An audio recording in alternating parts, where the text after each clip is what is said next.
After the chaos of the scene of the crucifixion, Matthew records a quieter moment. We're set into a scene that slows the pace down because this man named Joseph of Arimathea goes to Pilate and he asks for the body of Jesus.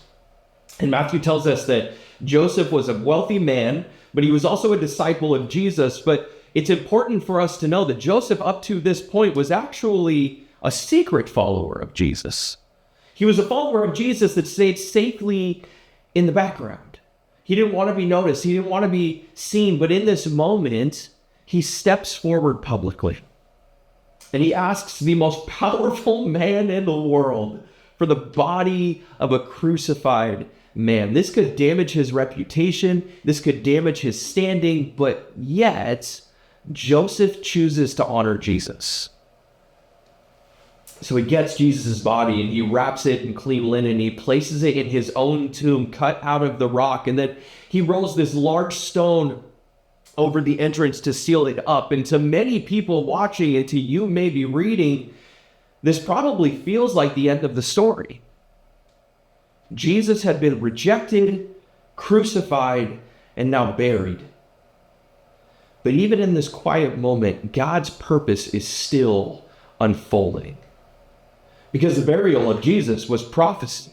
Isaiah had written centuries earlier that the suffering would be assigned a grave with the wicked and yet with a rich man in his death. So the reality of the situation, guys, is that while this day looked like defeat, it was actually God's plan. And Joseph's simple act of faithfulness mattered because he couldn't stop the crucifixion.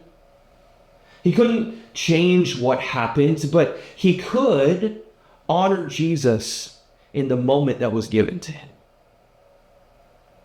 And the lesson for us is that sometimes faithfulness in Christ doesn't look like this big, dramatic, loud thing.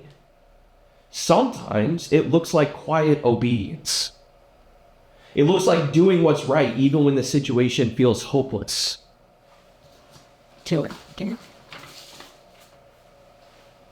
And Joseph reminds us that even in the darkest moment of this story, God is still at work because the tomb wasn't the end.